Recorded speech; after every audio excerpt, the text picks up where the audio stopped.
Welcome to another broadcast of MindYourHealthcast.com. I hope everybody digested the last broadcast we had, or if you haven't seen it yet and you're picking this one up, you should go back and see the first one. As you will see that the subject of this whole thing is called Medicine, the Dark Side, about sorcerers and demons and fairy tales. And I find it very appropriate from my study of the history of medicine and my practice of almost 40 years in the field of medicine and natural medicine.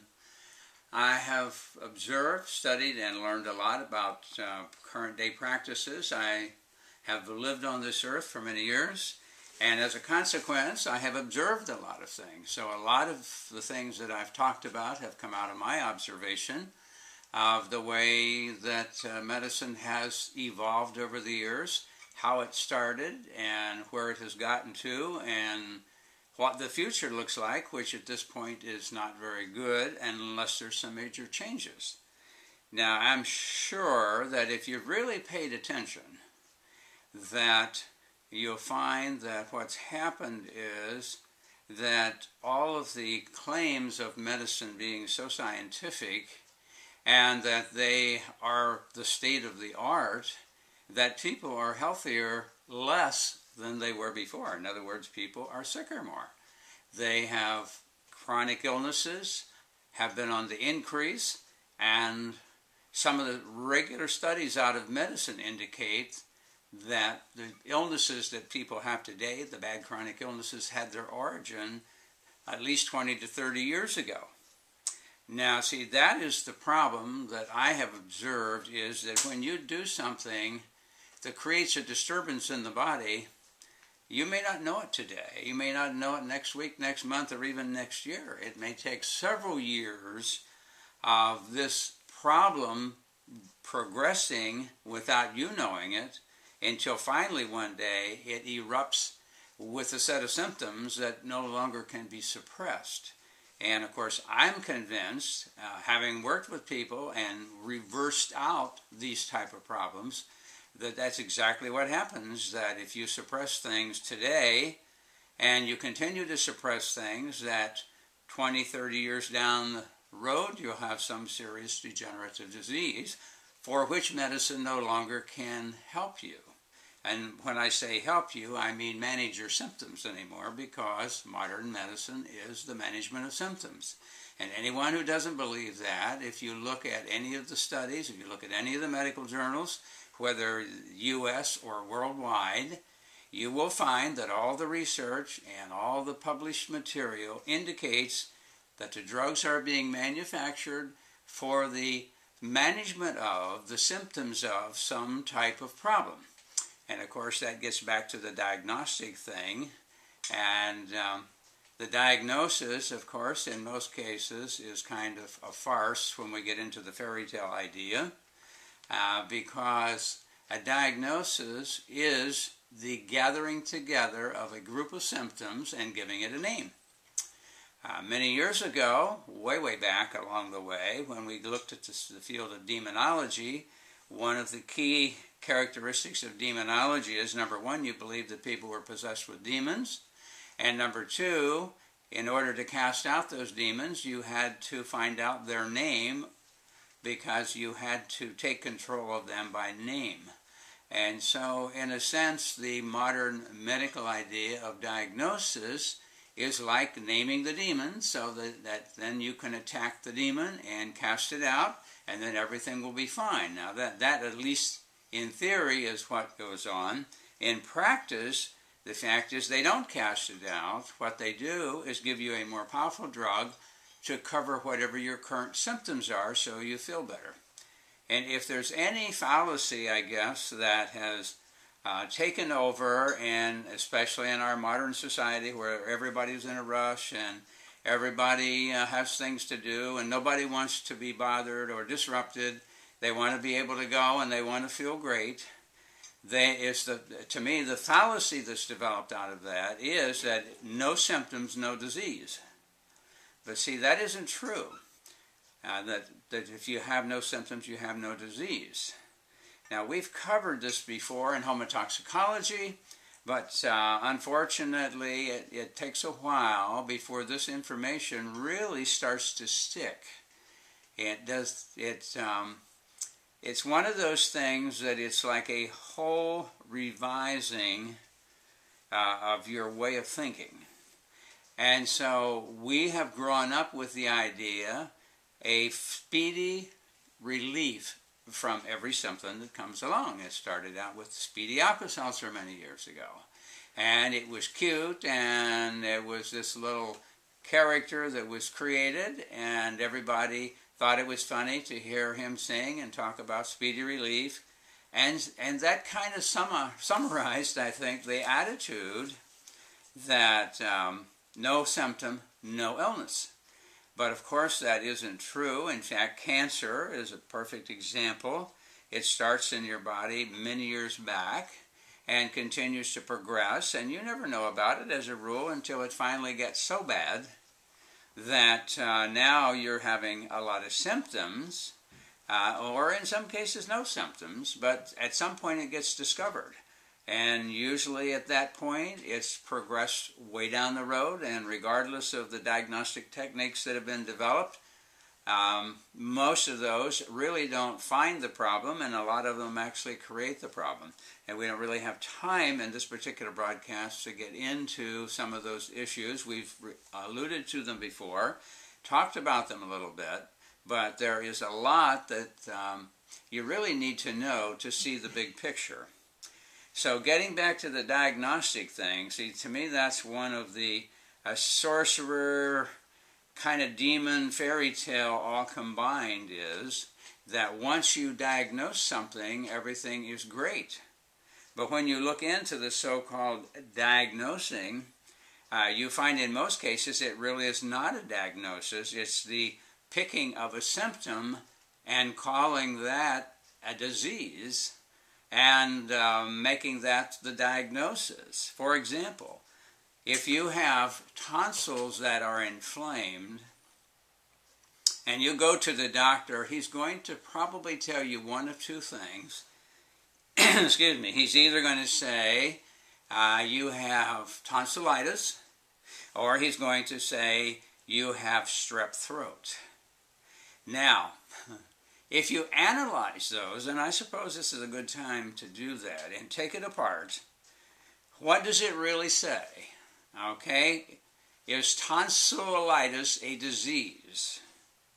Well, what does the term tonsillitis mean? Itis is a suffix which means inflamed. Okay, so if you say my tonsils are inflamed, is that a disease or is that a symptom? The fact is that tonsillitis is a symptom. Most people are unaware of the fact that tonsils are lymph nodes, which are tied into a whole system in the body called the lymphatic system, whose purpose is to take in toxic material that is too toxic to go directly into the blood. And in the lymphatic system, there is a lot of white cells of various sorts, lymphocytes, phagocytes, etc. And it is their job then to break down and neutralize these toxins as much as possible before they get into the blood, because ultimately the lymphatic system empties into the blood. In fact, it empties in underneath the collarbone into something called the subclavian vein. The subclavian vein is a return blood going back ultimately to the liver. So consequently, when you have a tonsil that's inflamed or both tonsils inflamed, these are lymph nodes as a part of that system. And the lymph node's job is, if the material is so toxic that if it were to go directly in the blood at that level, it would actually create a terrible inflammatory response in the body called sepsis, and the person potentially could die. So the tonsils serve as a protective barrier because they're a lymph node, which is a gate within the lymphatics. So that means that poisons in the lymph as they go to the lymph node sensors determine if those poisons are too toxic to go directly in the blood. If they are too toxic, what happens? The lymph node actually closes the gate and retains this poisonous material within the node, and then starts generating white cells to both neutralize and break down those poisons. That means not only lymphocytes, but phagocytes.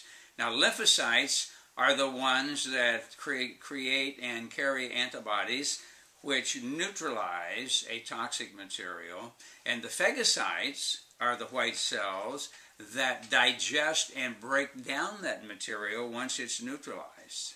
And so it's their job in that lymph node to take care of that material, and once it's neutralized, then the gate opens and the material in the lymph can move on into the blood and to the liver for the final detoxing. So it serves a very important purpose. Now, medicine at one point led people to believe that the tonsil was the illness, and therefore if if we cannot keep it contained, and get rid of that inflammation, then we have to cut the tonsils out. And of course, most doctors had come to the point of thinking, well, the tonsils aren't that important anyhow, so if they're a problem, we will just cut the tonsils out. However, as always happens, everything that medicine has thought was not of much use in the body has later proven to be extremely important. Now, within the tonsils, there are 5 pairs of tonsils in the head-throat area.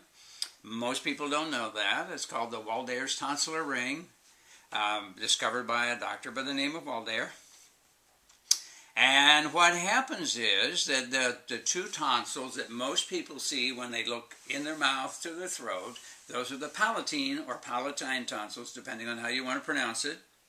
And there's another pair up in the pharyngeal area behind the nose that are referred to as the adenoids. So that is the second pair. Those are called the pharyngeal tonsils.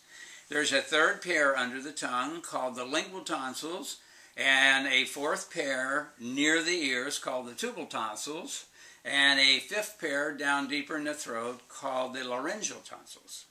So there's 5 pairs of tonsils. However, medicine has never been able to get to the others without major surgery. So the 2 that they can get to, the palatine tonsils and the pharyngeal tonsils, those are the ones called the adenoids. Those are the ones that they usually have taken out. Now, if it is not a disease but a symptom, to say that someone has tonsillitis, then you haven't diagnosed what the problem is, nor do you know what the problem is. So the question is, if you're going to do a diagnosis, you need to find out what the cause is. But they don't do what the cause, they deal with the symptom. And so someone goes to the doctor, he says you have tonsillitis, and now they're satisfied, the demon has been named. So now all we have to do is to take some poison or some incantation or some ritual to get the demon out.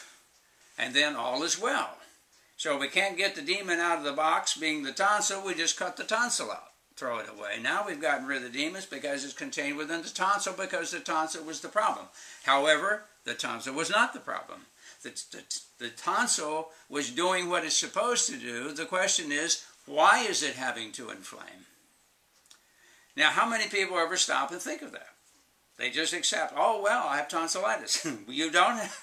You have inflamed tonsils, it's true, but that's not what the problem is. What in the body is feeding poison into the lymph that's causing the tonsil to inflame, because it's not going to let that poison through till it neutralizes it? Which raises a second question. If you cut the tonsil out, what happens to your body's ability now to get rid of certain types of poisons? Well, it's impaired. So when people have tonsils out, what the German doctors I studied with found that the poisons then tend to go more toward the kidneys, and then now they have a new problem. But that's okay, because you don't know that, so we'll just treat the kidneys now when they inflame and say you have nephritis. Is that a disease? No, it's a symptom. I hope this is beginning to connect a little bit. And it's, to me, is part of the fairy tale of medicine, and they tried to make it into a neat little package to make it look like they know exactly what's going on, when in fact they don't know squat. If you don't know why the tonsils are inflamed to begin with, you have not solved the problem. Now, you may give a drug that will turn off the immune system and will turn off the fever, and it will turn off the pain because it shuts down the immune system. Now, if we go a little deeper, we have to look at what's really going on. What's really going on is that we have an immune issue. The immune system is trying to take care of something, but we don't know what it is. So are we going to spend time trying to find out what it is? No. Because the inflamed tonsils are uncomfortable. Because they are the product of something called inflammation. Now, what's inflammation? Inflammation is the immune system doing its job. If something is in you that shouldn't be there, what does the body do? It wants to get rid of it. And how does it get rid of it? It creates an immune response. And what is the immune response? Redness, heat, swelling, and pain. Redness, heat, swelling, and pain. And sometimes, if it's toxic enough, fever. Those are the symptoms of an immune response. Now, are you getting better if you turn off the immune system so you no longer have redness, heat, swelling, and pain, and maybe fever? Has that cured your illness? No. Is it aimed at curing your illness? No. What is it aimed at? It's aimed at making you feel temporarily better. I've said it over and over and over. It just doesn't connect for some reason that people pay a lot of money to get temporary relief at the expense of their health. Down the road, every time you interfere with the body's immune system from doing its job, what's going to happen? What's going to happen is that you're going to get sicker. If the body could not get rid of something it considered to be a danger or toxic, you keep locking it in, guess what? It goes someplace, it's still in the body. Somewhere it's going to settle, and wherever it settles, it's now going to be worse than what it was before. Now, sometimes your body doesn't give up so easily. You go into your doctor and he says, oh, you have tonsillitis, here we're going to give you these antibiotics. And what do the antibiotics do? Well, they kill off some of the natural bacteria. We didn't talk about that yet.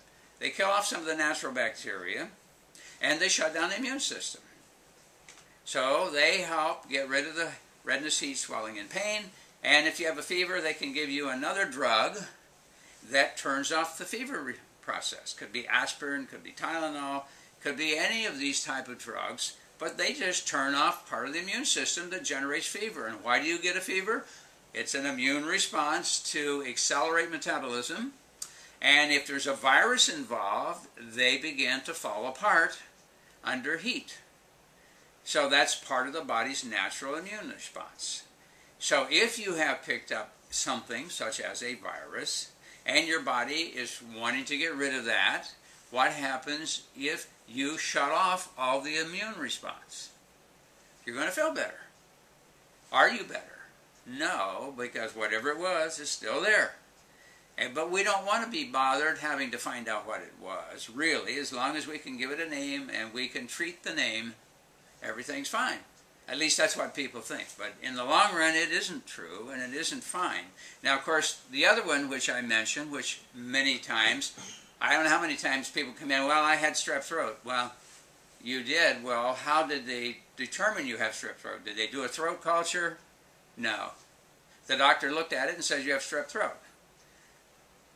Sounds good on paper, but there's a lot more to it than what you might think. Number one, is that every time you look at, now I've said all this back along the way, but you either may have missed it or it did not click at the time. What I found is I have patients who have come for a long time, and periodically they have to be reminded. They kind of forget how the whole thing really works. They get back to this medical model, the modern medical model, give it a name and give it a treatment or an exorcism to exorcise the demon out, which is the symptom, and then everything is great. Okay, well, if you look at any book on microbiology or bacteriology, you will always find right at the beginning a list of normal flora in the body. Okay, what are normal flora? Those are one-celled life forms that live within your body, that coexist with your body, and their purpose is to help clean up the debris that accumulates in your body. Now, if you look at nature, in general, nature has established over centuries ways of cleaning up everything so that the environment is kept clean and everything can progress as it should. So if we have rotting meat, we have flies lay eggs that produce maggots which eat up the meat. Before it's gotten to that point, we have vultures and buzzards that eat it up. We have ants that carry away debris and eat it up. Everything in nature has a cleanup process to get rid of debris. Within every living system, there are nature-induced flora, meaning life forms, that clean up your body. So in the throat, if you look at any book on bacteriology, guess what the normal flora for the throat is? The normal flora is Streptococcus. Streptococcus is a little round ball-shaped one-celled living organism. It takes in food, it gives off byproducts, and it reproduces. Like any living organism, it likes to live. And it needs nutrients to do that. And so strep have found that in the throat of human beings, there are certain toxic byproducts produced by the human being that they like for food. So they choose a part of your body that produces the food that they like. Now, anybody who takes bacteriology realizes that different bacterial forms, which are one-celled living organisms, have a preference to a particular type of food. So you have to make different cultures to grow different type of bacteria because they, like so many humans, are finicky about what they eat. And so the bacteria that like to live in your throat, which is Streptococcus, prefer the poisons that accumulate in the throat and around the tonsils. And so whenever your body goes into an inflammatory state, it will always be tonsillitis because the tonsils are inflamed. But is that the disease? No. Symptom. Okay, so what's strep throat mean? Well, it means there's more strep. And why are there more strep? Because the body has initiated an inflammatory response to get rid of a lot of poisons, and when it does so, it's excreting those poisons to get them out of the body. Now, sometimes when those tonsils are so loaded with poisons that they cannot get into the blood, because the body's not going to let it in the blood if it's going to kill you. So what does it do? It exudes by a process called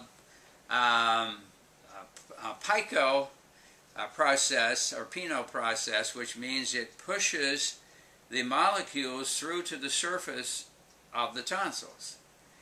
What do those strep do that are living there? They eat those poisons that are being exuded out of the tonsils into the throat and clean it up for you. Now, that's been proven before, and of course, you know, once I learned how the body really works, everything became so much clearer.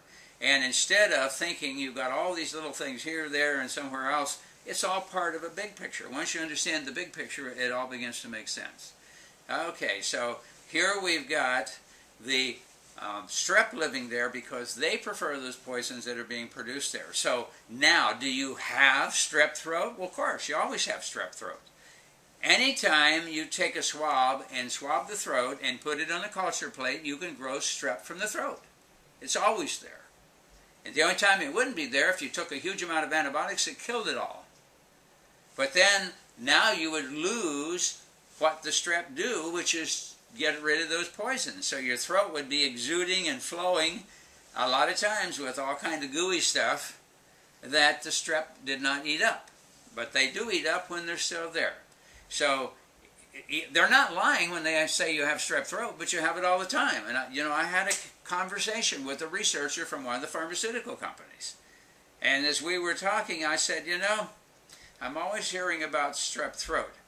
I said, it's strange, but in all the books on bacteriology and microbiology, it says the normal flora of the throat are streptococcus.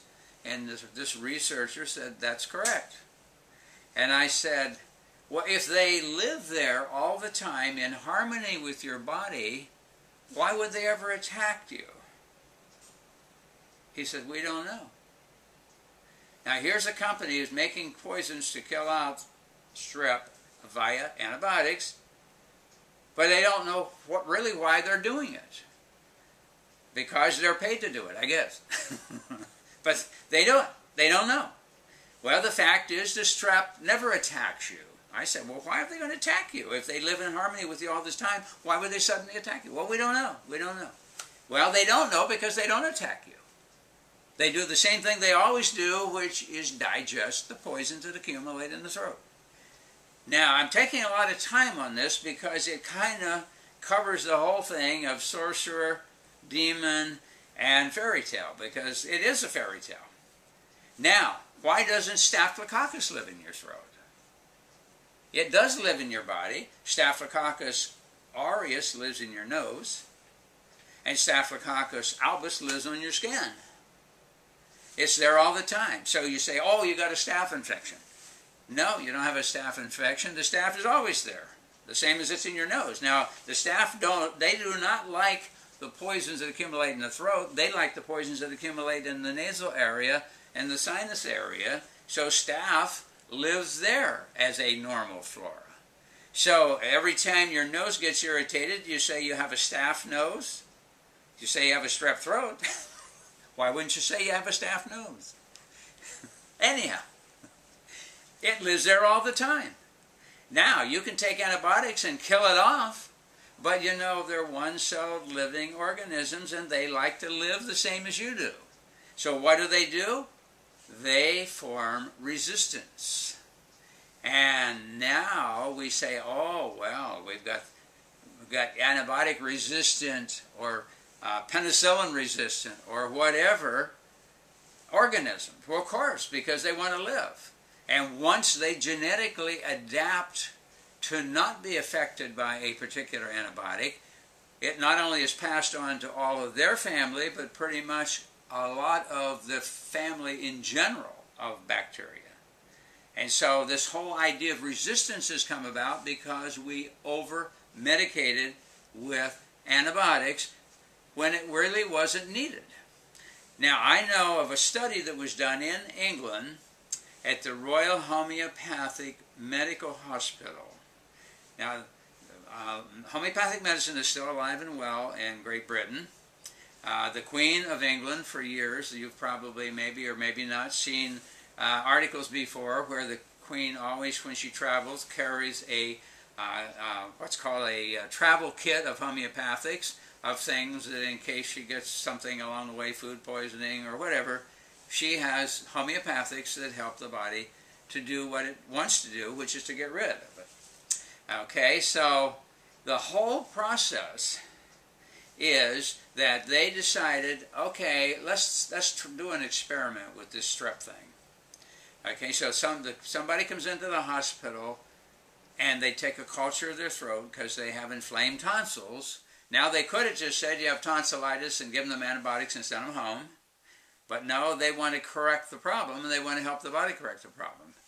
And so they took a culture. So they didn't tell the people Okay, when we culture this, there's a lot of strep growing in the throat. Why? Because the body is in the process of inflaming and getting rid of a lot of toxins. When you have more food for streptococcus in the throat, more are going to grow at a faster rate to help get rid of all that food.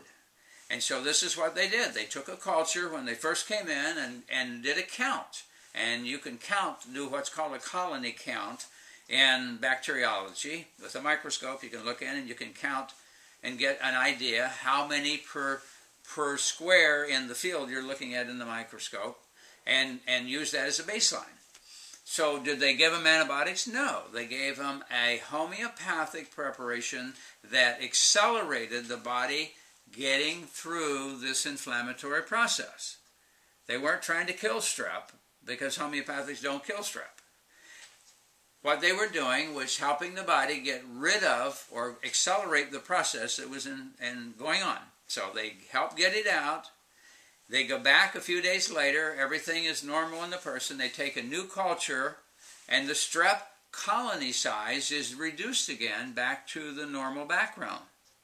What does that mean is they accelerated their reproduction while there was a lot of food, and once the food is consumed and the condition is back to normal again, then they reduce their background back down to the normal colony size again. Now I'm taking a lot of time because this is probably a good typical example, and you can multiply that to any part of the body where the same process is going on. So did the strep cause the sore throat? No, it did not cause the tonsillitis. And was tonsillitis a disease? No, it was not a disease, it was a symptom. Now, in homeopathy, they're not aimed at naming a disease and killing a bug, so they don't need to give it a name. All they know is that your body was inflaming to take care of a problem. They gave you the correct homeopathic to help your body more rapidly take care of the problem, and there was no need of killing any bacteria or giving you an anti-fever chemical or drug or all the things that normally medicine would do. And then down the road, does the throat keep inflaming? No. Because once you've cleaned the body out, you don't keep having the sore throats. But when you give antibiotics that suppress the body trying to get rid of the poison, guess what? A month, 2 months, 3 months from now, the body decides again, I'm going to clean out this poison, and it inflames the tonsils again. And then people would be saying, of course, oh, you got strep throat again, and they would give you more antibiotics. That would stop the process, and then again down the road the same thing happens. Whether it's in the throat, it's in the ear, in the bronchial area of the lungs, if it's in the bladder, it's in the kidneys. I don't care where it is that the body inflames. The body is inflaming not because it has a disease, but it's inflaming because it's getting rid of something that it prefers not to be in your body. Every time it is successful in cleaning this debris out, guess what? You have become healthier. When you come into this world as an infant, many times you bring a lot of debris from your mother in with you. Very early, you need to get rid of that. The sooner you can get rid of it, the better. Then, of course, as we talked about the immunizations, they shove a bunch of immunizations in you. I'm convinced that the diphtheria and some of those things that they put in your body migrate to the throat, and therefore the infant starts getting inflammations either in the throat or in the bronchial area or in the ears, and they progress with one after the other, ear flared up. Now, if you have an inflamed ear, is that a disease? No, it's an inflammation because something is in the ear canal area that shouldn't be there. And it's hard to say what the source is, probably more often than not. My experience is that it's from immunizations, and I say that because I have patients who have never had immunizations for their children, and as they're growing up, they don't have all the ear, throat, and bronchial problems that all the rest of the kids are having. And then, of course, as I say, if you take out the tonsils, because they keep inflaming and the antibiotics won't stop it, then Where do they go? It goes deeper down into the kidneys, and if you keep taking enough antibiotics that you drive it and stop it from ever flaring up in your throat, it's going to go to the kidneys. Now you have a new problem, and we've watched these progressions. If the kidneys become disturbed, the child starts to develop allergies of all kinds, and as they work with the allergies, guess what? They're disturbing the kidneys, and it progresses to chronic bronchitis or asthma. And how do I know this? Because when I've worked with kids that had asthma, as we reversed it back out, it went back to the allergies, back to the kidneys, and back to the throat and ear area. Once that's all cleared out, it's done. They don't have to be treated forever for asthma. They don't have all these problems because we have removed what should have been removed very early, which wasn't allowed to happen because we were treating symptoms. Modern medicine treats symptoms. If you look in the PDRs, if you don't believe me, pull out the PDR and you will see that it's all symptomatic. It doesn't treat causes. They don't even know what the causes are, nor are modern doctors trained to treat causes. They are trained to treat symptoms. All you have to do is remember what drug for what symptom, and as long as people feel better, they are deceived into thinking they are better. And if there's anything that I need to emphasize over and over and over, symptoms are not the disease. Inflammation is not a disease. Inflammation is an immune process in the body to get rid of something. Every time you suppress the immune process, you cause the person to be sicker at a deeper level. Now, we're probably, again, at some point, I have it on DVD, actually, from my early broadcasts, and even the graphs and charts to show you how the process works. If you understand homotoxicology, you understand how you get sick and how you get well. And you understand what kind of treatments are going to make you well versus what kind of treatments are going to make you sicker down the road with more deeper, serious problems. So here we have sorcerer, and all of it's all tied together. The demons and the fairy tale all tied together just in this one process. And if you can grasp that, if it begins to click, and it makes sense to you, you will have come a long way in understanding how the body gets sick and how it gets well. And you'll also see, as was said many years ago by a very well-known immunologist, an MD immunologist, wrote a book called The Body is a Hero. Now, if you can find that book and read it, his last name is Dr. Glasser. If you can find that book and read it, and I think his first name was William. I'm not sure. I don't have access to the book right at the moment. It's in one of my boxes I recently moved in the last few months, and some of the boxes are not unpacked. I do have the box called The Body as a Hero. You may have to get it as a used book.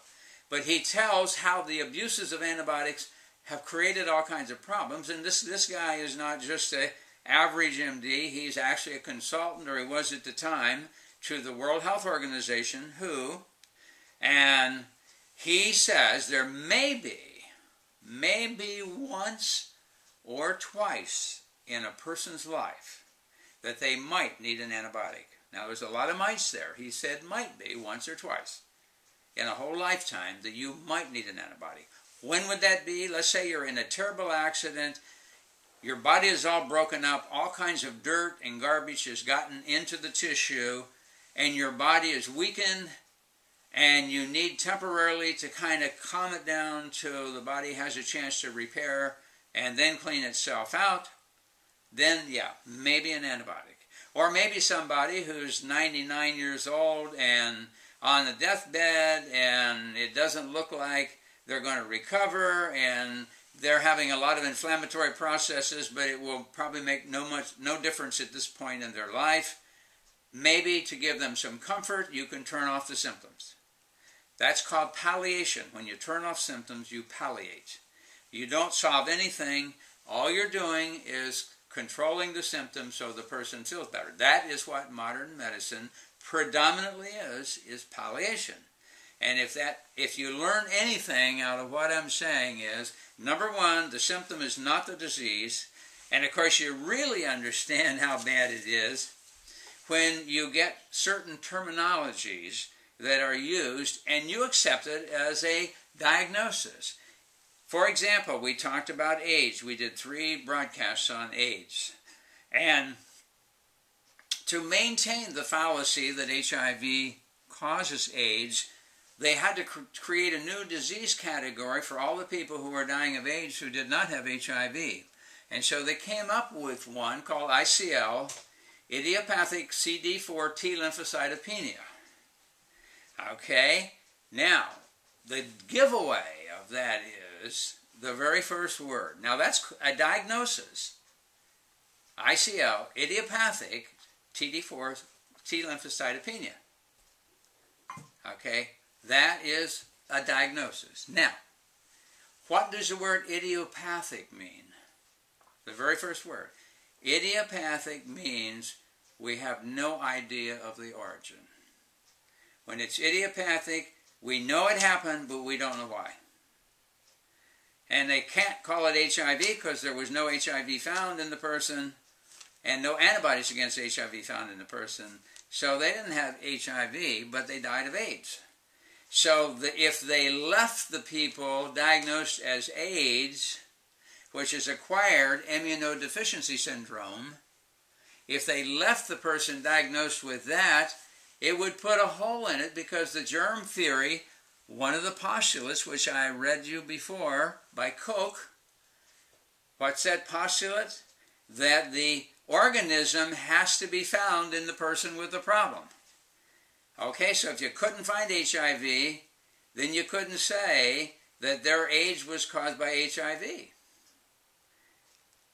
So what are they caused by? Well, we don't even have time to get into that. We talked a bit about it anyhow, what the real causes were. So, okay, so if it's not HIV, we don't want people to understand that HIV is not the cause, or it should be there in every case. It violates Koch's postulates about what's called the microorganisms. The germ theory, which is another one of the fairy tales. Anyhow, if that's the case, then idiopathic, and you're going to find that in a lot of diagnoses. You know, here's a name, but it means nothing. To say idiopathic means literally nothing. We don't know. Okay, so when you see idiopathic right off, or you see an itis right off, you know that that's not a disease. That is the name of a symptom. That's all. But that's like naming the demon. I don't know how many people have come to me and said, well, for years I felt this and this and this and this.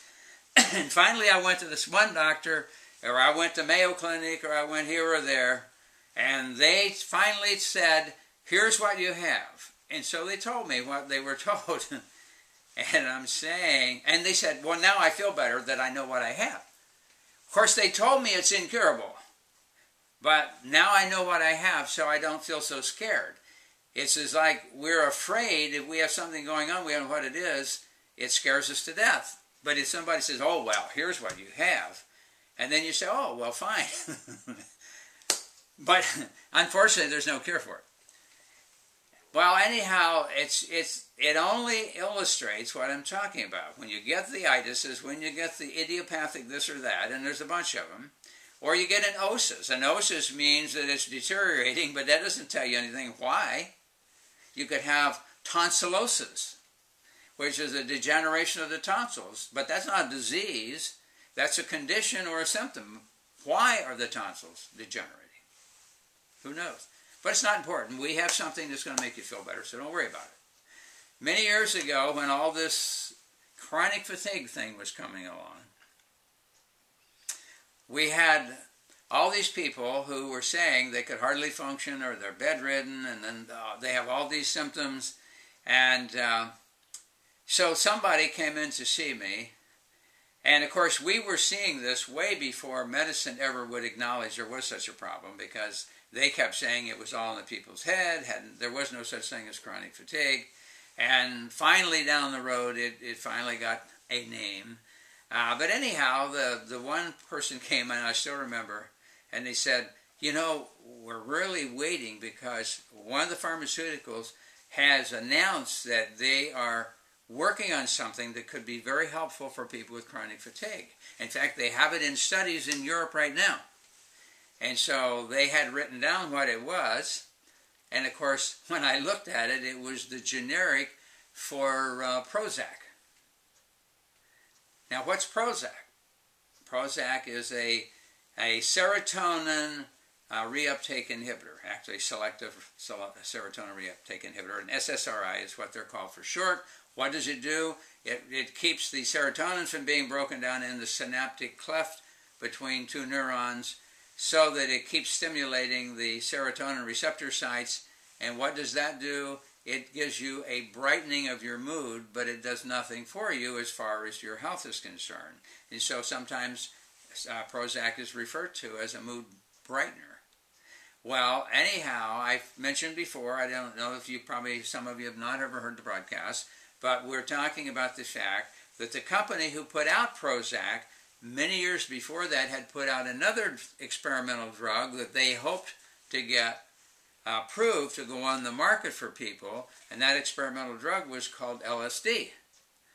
Anyhow, it ended up there were so many terrible problems because it overstimulated the serotonin sites to the point that people had these terrible hallucinations, and eventually the hallucinations were so bad that they jumped off of buildings thinking they could fly, and a lot of famous people, their children, Art Linkletter was one, that his daughter was killed with LSD thinking she could fly and jumped out a window of a high building. So it created too many hallucinations, and so they never could get it on the market. So they toned down the whole process, came up with a new chemical that overstimulates the serotonin receptor sites, but not so much that you have the terrible hallucinations, but you do have the delusion that things are okay. And so they called it an antidepressant. So that was what they were saying is going to be helpful for chronic fatigue. And so when I saw that, I said, you know what that is? That's Prozac, which is an antidepressant. An antidepressant is not going to correct your chronic fatigue. But here, the pharmaceutical was broadcasting out that we got something in study right now that could be very helpful for chronic fatigue. All it was going to do is to brighten their mood, but they still wouldn't have no energy, and they still would be chronic fatigue. Unless they didn't really have it, and they were only depressed, then yeah, they might feel better. But it wasn't going to solve anything. In fact, if you have depression, something is going on that's causing it, either the life circumstances or some past life circumstance, and in a few cases maybe your chemistry really has gotten screwed up because of a lot of things, and then that would be different. So anyhow, I wanted you to get the idea that medicine is not the science they claim they are. It's in fact a hodgepodge of various this is for that. Now, that means that you have this symptom, you take this drug because it will help manage that symptom, and the person is deceived into thinking they're better because their symptom is managed. Whatever was creating the symptom was the body's immune system trying to take care of something, but what was it trying to take care of? Nobody knows. Unfortunately, that same thing happens over and over. So in this case, I'm tying it all together. But, you know, there are just so many things, it's hard to know where to start or stop. But I told you the dark side definitions about how people were used for all kinds of experiments. And even Mendelssohn mentioned how finally it's become a religion. And I just ran across an article written by a French person about the religion of medicine. And he gets into what happens when something becomes a religion, how people look at it with some type of deep reverence. To the point that medicine has done, I would have to say, they've done a tremendous sales job. And consequently, a lot of people think that they are doing great, but it's kind of as we mentioned before in The Wizard of Oz, don't pay attention to the old man behind the curtain, just look up on the screen what we're showing you. And so we don't look at, wait a minute, why do I have these tonsils inflamed? There must be something in my body that shouldn't be there. Let's help the body get rid of it. Even if we can't figure out what it is, let's help it get rid of it. Let's not turn off the immune system so that it can't get rid of it. And if there's anything, see, homeopathic medicine does not name demons because they're not interested in treating a named illness. They're interested in helping the body correct itself. So if you take the right thing, you can. Now, we mentioned homeopathy and gone into it before, but we'll probably do it again because it still is difficult to understand the difference between helping your body correct itself so that the problem is solved versus managing symptoms so you just feel better. In homeopathy, you do feel better when you have solved the problem. The body doesn't need to inflame anymore. I used to have ongoing throat problems when I was very young. And I would have these terrible, quote, tonsillitis episodes. And when finally antibiotics came on the market, a few times I got treated with penicillin. Unfortunately, my body said, yuck, I can't take it anymore, so I couldn't take that anymore. And that was good, because that was way before I understood anything about what's going on. But you know, when I got into the natural medicine and I cleaned up my body, guess what? I haven't had a sore throat in probably 55 years that I can think of. Period. And I've certainly taken no antibiotics in 55 years plus. Therefore, I should be dead, according to medicine. If you don't have these antibiotics when all these things attack you, you're going to die. Anyhow, I'm not dead. I don't think I am. I'm pretty lively for somebody not dead. Or maybe should have been dead, but not.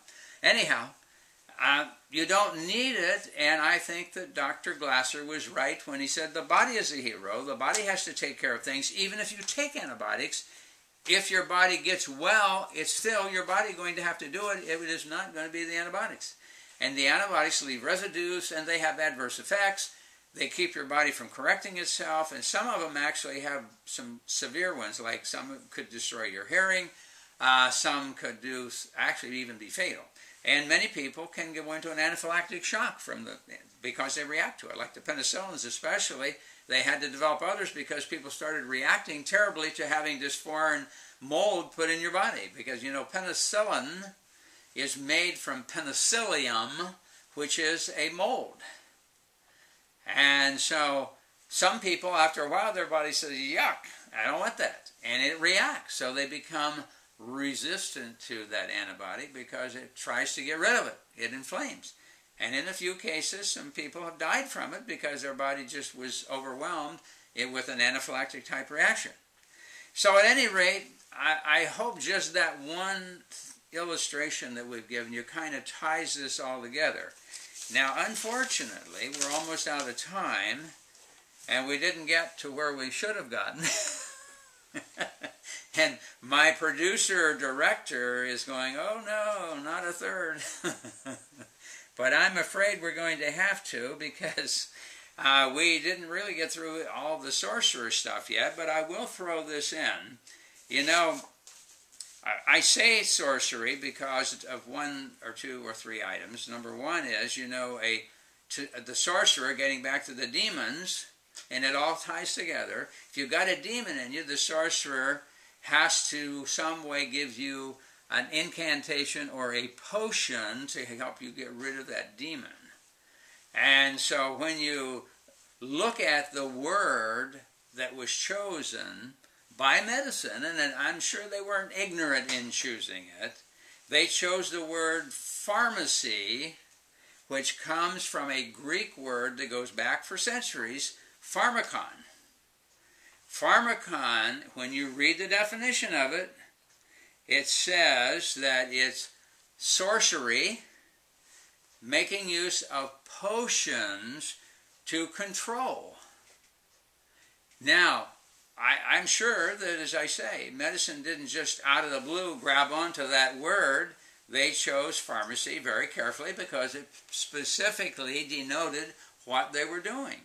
And what they were doing is they were performing sorcery by using potions to control the symptoms in your body, basically, so you're under the control. Now, some of the psychoactive drugs do more than that. It controls your mind. But or I should say your emotions. the mind still could overcome that in the background, and there's been actually studies that show that we could overcome even a powerful amphetamine or a powerful sedative if we thought it was something different, getting into the placebo thing, which we've talked before. So our mind isn't really controlled unless we allow it to be controlled, but the fact is that there's an attempt at least to control the brain and the emotions by the use of these potions. So most of the people, I've heard some of the more religious people be against homeopathy because they thought it was of the devil. But homeopathy believed in God, they believed in a vital energy that was put in us by a creator, and they believed that the herbs and minerals that are in the ground or that come from the ground were provided as a medicine, which of course anybody who's read the Bible would see that that's true, that it talks about the leaves and so forth being used as a medicine to heal us. But it works in harmony with our body to help our body do what it's already trying to do. And that's why Dr. Hahnemann, who originated homeopathy, discovered that the energetic quality of these products that come from the earth have the capability of helping our body to heal itself, which is a whole lot different than giving you a drug that takes control of your body or your emotions or your brain functions, and you are being manipulated by it, in essence. But the big joke of all of it is that those chemicals do not make you well. What they do is they give you the delusion that you're better because you don't feel the symptoms. Now, I hope if there's nothing more that you get out of all three of these broadcasts is the fact of the difference between healing and allowing your body to get well and manipulating your body by giving you chemicals that make you feel better but have not done anything for your problem. By turning off your immune system, you do not help somebody get well. I hope that sinks in. I mean, it's a very simple principle, but because of this germ theory of disease, which goes to the demon thing, a germ gets in you, it attacks you, and we have to kill the germ out, and then you're well. Wow, what a simple, straightforward plan. One bug, one disease, one cure. It sounds good. In practicality, it's not very accurate, and it's not very helpful, because we just mentioned that all these, if there's every part of your body has bacteria that grow there that works in harmony. The bowel tract has approximately, now I'm talking about a healthy bowel tract, has approximately 7 pounds of, quote, friendly bacteria that help the body keep clean, get rid of toxins that come in through the bowel tract, break down things to produce useful products for the body. 7 pounds of bacteria. Now, when you consider the fact that they're so small you have to use a microscope to see one, and you have 7 pounds of those, how many billion of those organisms are living in your body, throughout the whole body, to help keep you healthy, living in synergy with you? Now, the germ theory said that these organisms are your enemies, and at some point we'll go into the whole thing. There is so much confusion, but any bacterial form that normally lives in your body is not your enemy. So strep living in your throat is not your enemy. Staph living in your nose is not your enemy. Haemophilus living in your ear is not your enemy. Pneumococcus or Klebsiella living in your lungs is not your enemy. And E. coli, along with dozens of other bacterial forms that live in your bowel tract, are not your enemy. Your enemy is anything that disrupts the natural processes of your body and provokes in your body an inflammatory response to get rid of it. Whatever that was that provoked that, that was your enemy. If you eat a piece of bad meat that's contaminated, that's poisonous to your body. So what does your body do? It initiates a vomiting and or diarrhea. Is that bad? Should you take a drug to turn off the vomiting and a drug to turn off the diarrhea and leave the poison in you? Or should you let your body expel it rapidly? If it is so toxic that your body chooses to get it out by vomiting or diarrhea, it was extremely threatening to your system. Just get that in your mind. So you don't need kaopectate to stop the diarrhea, and you don't need an anti-vomiting drug to turn off the vagus nerve so the reflex is turned off so you won't vomit. That has not solved your problem. Your problem is getting that poison out as fast as possible, and that's what the body does when you develop a diarrhea or vomiting. It's rapidly trying to throw it out. So I think, unfortunately, we've come to the end of this, so it looks like we've got some more to wrestle through. But I'm hoping that if you get nothing out of today except the one big idea about the demon being named in you and the potion being given you to get out the demon, you will have come a long way. And that antibiotics are not your friends. They are an impairment to your ability to correct yourself. And when we do homotoxicology again, it will begin to make sense. Okay, it's time to shut down. Until the next time, remember to go to our webcast, look through it. We are constantly adding things for your health. And don't forget that every week we put up a new one on Sunday afternoon at 4 o'clock, a new broadcast. The ones are still up there from the vaccinations.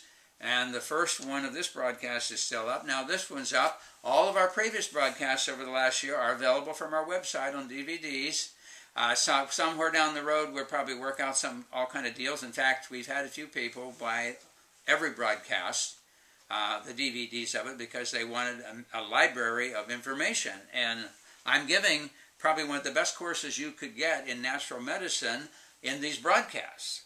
We may change it. We're going to start doing some interviews with people, getting into some more of the current events and so forth. So I see our time is shot. I see this sign. That means to get off of here and shut up. So until next time, keep off the rose-colored glasses and put on the ones that you can see clearly with. And even if it sounds like it's quackery, I want to wake you up that we're trying to get you to think. Until next time.